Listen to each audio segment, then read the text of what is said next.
What's up, YouTube? This is Too Raw for TV.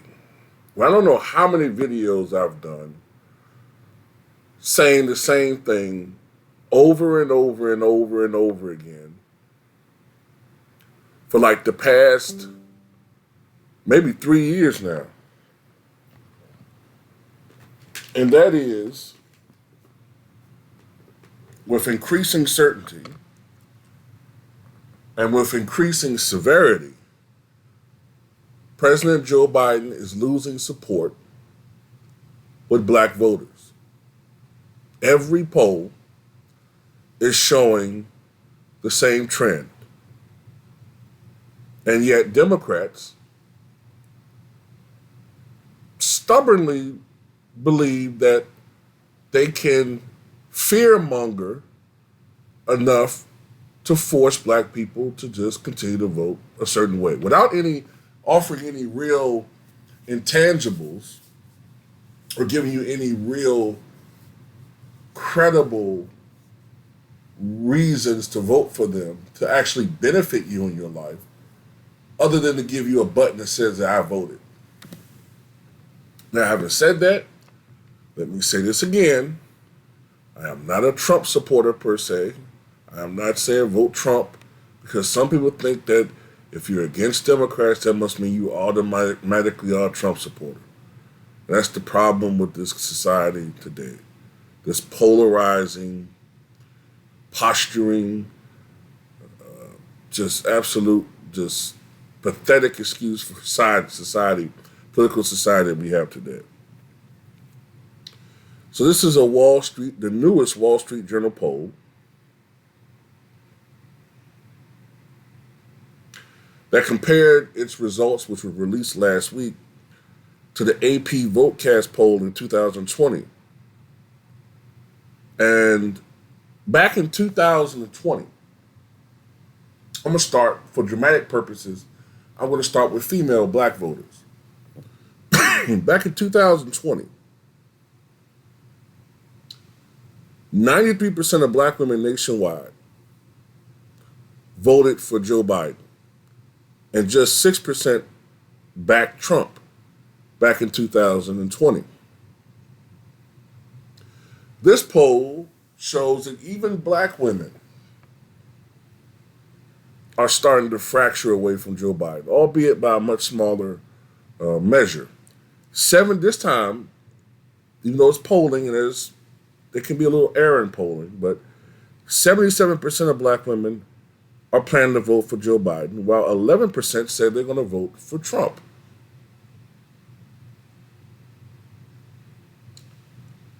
That's interesting. While there's a negligible improvement with Trump, Biden has dropped 16 points with black women. But the biggest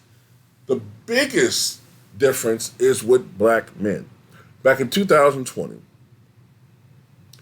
87% of black men nationwide voted for Biden, while 12% voted for Trump, which historically is a pretty good percentage for Republicans, 12%.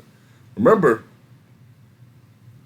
Barry Goldwater only got, 4% of the black vote in 1964? I think George Bush in 2004 got 11% of the black vote. He got like 9% of the black vote in 2000. And John McCain got something like 6% of the black vote in 2008. So 12% is pretty good by today's standards. But check this out. This latest poll shows that 57% of black men plan to vote for Biden, while 30% said they're going to vote for Trump. 30%. So when you even it all out, what does that come up to?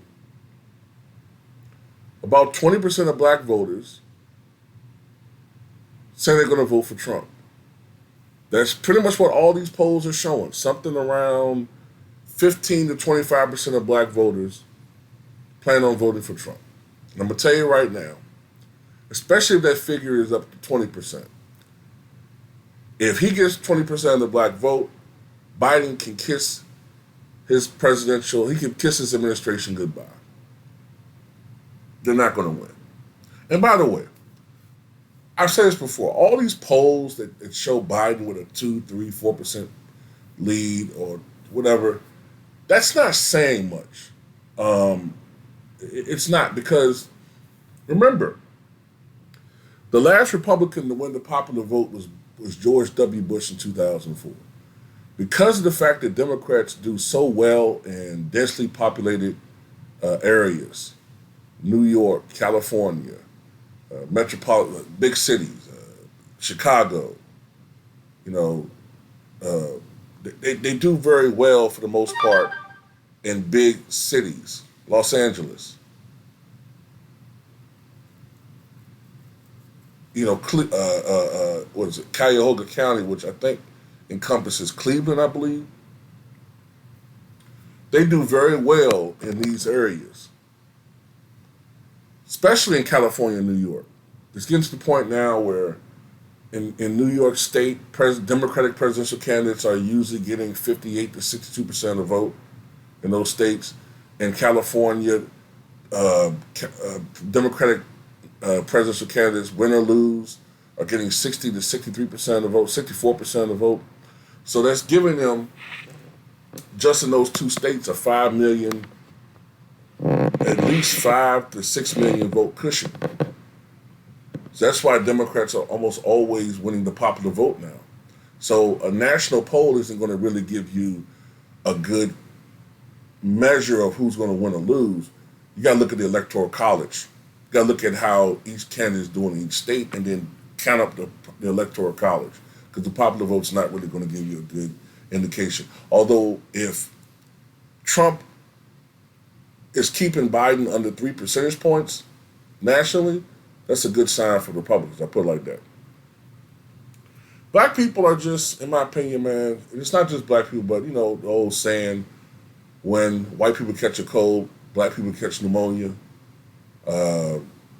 You got situations with inflation. Look, inflation just went up again last month. Yeah, there were a little bit improvement in as far as jobs added, but then they never tell you what type of jobs are being added. They're not jobs that can sustain you. They're like fast food jobs, low paying jobs.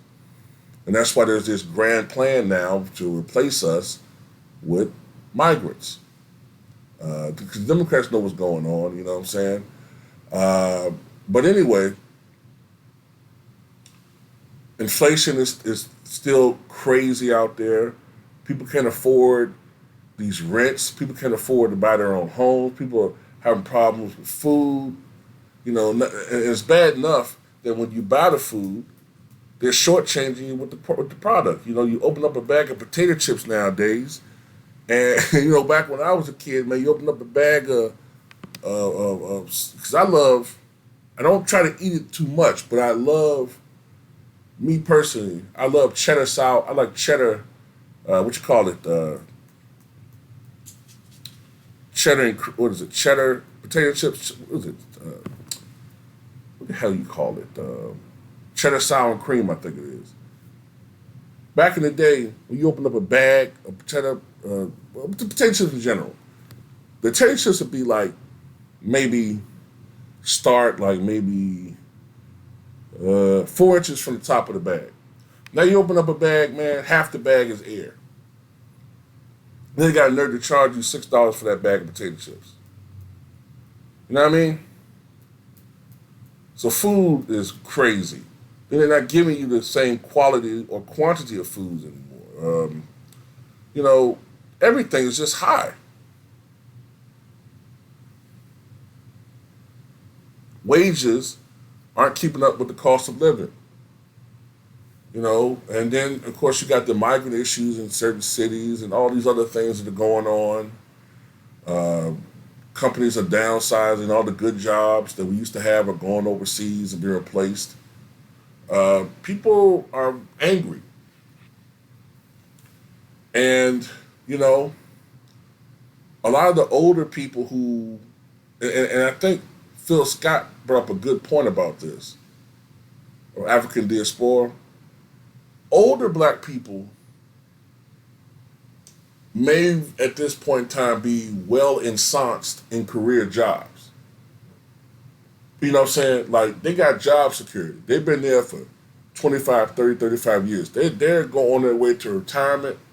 They're on their way with huge 401ks. They don't see a problem. It's the younger people. It's the under 45 or under 50 crowd, especially the under 40 crowd. They're the ones working their tails off. They're the ones that's not having the great jobs out there. They're the ones that's struggling with these 9-to-5 jobs. And they're seeing a difference. Now, I'm not saying Trump is the answer. He's not. But people are seeing a difference. And look, it wasn't, to me, Jimmy Carter's fault that the economy fell apart in his administration. It wasn't. And to be honest with you, some of the decisions that he made, including the hiring of, I believe his name is Paul Volcker, to the Fed chairmanship, actually probably was what led to the boom in the Reagan years. But unfortunately for Carter, Reagan got credit for that. Sometimes it's timing. George H.W. Bush caught hell for his reneging on read my lips. No new taxes. The pledge he made in 1988 in the Republican convention speech. But that probably was part of what led gradually to the recovery we saw in the 90s. But who got credit for it? Bill Clinton. Sometimes it's all about timing. So anyway, what you guys think?